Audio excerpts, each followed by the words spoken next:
Hello guys, welcome to Life in Portugal. So guys, today let's talk about what emotional and what cultural and what humorous changes you will feel if you are moving to Portugal. So I will talk about Indian perspective because I am from India. क्योंकि मैं India से हूँ तो मैं उसी से ही आपको relate करके बता पाऊँगी। बट आप चाहे एशिया की जैसे मान लो पाकिस्तान, बांग्लादेश, नेपाल मतलब मे बी हम सेम ही होते हैं तो बहुत सारे लोग इस चीज़ से कनेक्ट कर पाएंगे जो लोग एज एन इमिग्रेंट यहाँ पर आकर रह रहे हैं।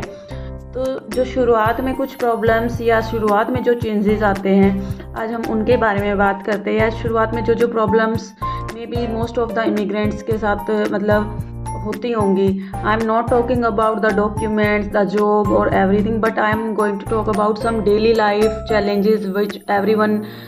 faces when he is an immigrant to any country. So guys, emotional में अगर बात करूँ तो इमोशनल काफ़ी बड़ा चेंज होता है क्योंकि कई बार तो हम फैमिली के साथ ही शिफ्ट कर रहे होते हैं। कई बार ऐसे होता है कि हम जैसे मतलब एक जना आया है बाकी फैमिली इंडिया में है, तो ये भी एक काफ़ी बड़ा चेंज है। अगर फैमिली के साथ भी हैं तो भी ये होता है कि हम जैसे इंडियन जो हमारा कल्चर है तो वहाँ पर हम एक्सटेंडेड फैमिली से आते हैं या फिर हमारे रिलेटिव्स या फ्रेंड्स के साथ काफ़ी कनेक्टेड होते हैं। लेकिन जैसे ही हम यहाँ पे शिफ्ट होते हैं तो वो फैमिली वो फ्रेंड्स पीछे रह जाते हैं और इट्स नॉट सो ईजी कि हम शिफ्ट हुए और हम भूल गए। तो ये जैसे हम एक ह्यूमन माइंड है तो वो मशीन नहीं है, इंसान है, तो उसको टाइम लगता है उन चीज़ों को मतलब एक्यूमुलेट करने के लिए या अब नए एटमॉस्फेयर में अपने आप को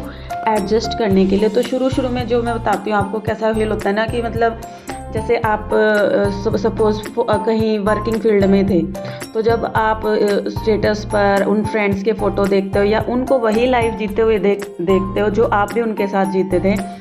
लेकिन अब आप यहाँ पर अकेले हो और वो लोग उतना ही मतलब एनर्जी से या उसी तरीके से लाइफ को जी रहे हैं तो काफ़ी मतलब शायद उन लोगों को एहसास नहीं होता होगा लेकिन काफ़ी हर्ट या मतलब फील होता है कि हाँ मतलब काश मैं भी वहाँ होती या काश मैं भी वहाँ होता। तो कुछ इस तरीके का चेंजेस आपको ज़रूर फील होंगे अगर आप एज एन इमिग्रेंट अभी आप नए अगर आप यहाँ पर आए हो। लोनलीनेस हो जाता है या एक जैसे हम रूटीन में स्ट्रक हो जाते हैं तो वो चीज़ें भी यहाँ पर फील होती हैं। क्योंकि जैसे अगर मैं मान लो इंडिया की बात करती हूँ तो वहाँ पर क्या है कि हमारा एक जैसे बचपन से हम रहते हैं तो एक सर्कल होता है या एक लाइफस्टाइल होता है। तो जब हम किसी भी नई कंट्री में मूव करते हैं तो वो लाइफस्टाइल कम्प्लीटली चेंज हो जाता है और एक अलग लाइफस्टाइल एक अलग एटमॉस्फेयर में आते हैं। वहाँ पे लोगों को देखते हैं जहाँ पर उनका खाना पीना या आउटफिट लगा लो या लैंग्वेज लगा लो तो काफ़ी डिफरेंट होता है और ये काफ़ी चैलेंजिंग भी होता है गाइस। सो अब मैं बात करती हूँ जो चैलेंजेस मैंने फील किए। तो देखिए जैसे आप यहाँ पर आते हो ना तो क्या है अलग टाइम जोन है। तो जैसे अब आप उठे तो उठने के बाद अपने रूटीन वर्क या आपकी जॉब है आप कुछ भी करोगे तो शाम को आप 5 बजे 4 बजे फ्री होते हो।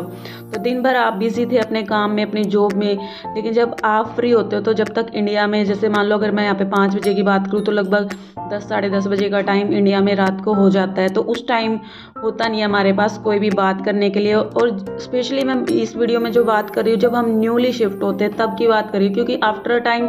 आप अपने फ्रेंड्स वगैरह ढूंढ लेते हो चाहे वो पोर्चुगीज़ ना हो करके। मतलब अगर आप वर्किंग है तो पोर्चुगीज़ भी हो सकते हैं, लेकिन अगर आप वर्किंग नहीं है तो डिफ़िकल्ट है कि आपको कोई पोर्चुगीज़ फ्रेंड हो। तो आप एशियन कोई भी जैसे मतलब इंडियन हैं हम तो यहाँ पर इतना मैटर नहीं करता कि आपका इंडियन ही फ्रेंड होगा। मतलब पाकिस्तानी भी आपके काफ़ी अच्छे फ्रेंड होते हैं या बांग्लादेश से हो गए तो यानी कि जो हिंदी स्पीकर होते हैं क्योंकि बॉन्डिंग होती है लैंग्वेज सेम हो जाती है तो अपने आप बॉन्डिंग बन जाती है और धीरे धीरे हम लोगों से मिल लेते हैं। तो जो शुरुआत में होता है कि काफ़ी लोनलीनेस फील होती है और आपके पास 5 बजे के बाद बात करने के लिए कोई भी नहीं होता। और एक मैं चीज़ बताती हूँ जैसे अब हम इंडिया में होते हैं ना कि हम इतनी चीज़ों को इम्पोर्टेंस नहीं देते, ठीक है नॉर्मल बात है। लेकिन पता है यहाँ पर अगर आप मतलब बैठे हो पब्लिक प्लेस में और आपको कहीं पर हिंदी मतलब आपकी लैंग्वेज सुनाई दे जाती है ना तो मतलब इतना रिलीफ मिलता है और इतना एकदम से ध्यान जाता है कि अरे कोई हिंदी बोल रहा है। तो मतलब इस तरीके का आपको चीज़ें शुरुआत में फेस करनी पड़ेंगी। दूसरी बात जो हर कोई सोचता होगा मे बी क्योंकि मैं और मेरे बच्चे तो यही बातें करते थे जब हम मतलब बोर हो रहे हैं या मतलब थोड़ा सा लो फील कर रहे हैं कि मम्मी जब इंडिया जाएंगे या हम जब इंडिया जाएंगे तो ये चीज़ें खाएंगे। तो ये एक फ़नी चीज़ है कि जब हम इंडिया में होते तो हमें इन चीज़ों की हम चाहे रेगुलर ना भी खाते हों, बट जब यहाँ पर हम आ जाते हैं ना तो हम वो लाइफ ड्रीम करते हैं जो कि हम छोड़ के आए हैं। चाहे हमें वो लाइफ उस टाइम पे उतनी स्पेशल ना लगती हो, लेकिन जब हम किसी और कंट्री में होते हैं जहाँ पर आपका टेस्ट या आपका फूड नहीं मिलता, तो आप उस चीज़ को काफ़ी मिस करते हो, और मे be most of the immigrants ये फील करते होंगे। उसके बाद लैंग्वेज तो बैरियर है ही है, और सबसे बड़ी प्रॉब्लम ये होती है कि हम सपोज़ करो यहाँ पर आके, ऐसा नहीं है कि एक हस्बैंड अगर जॉब कर रहे हैं तो मतलब वो उतनी अच्छी लाइफ नहीं होती, तो आपको ना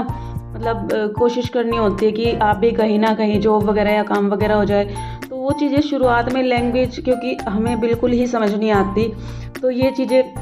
होती है कि मतलब कि पता ही नहीं चलता कि हम कहाँ से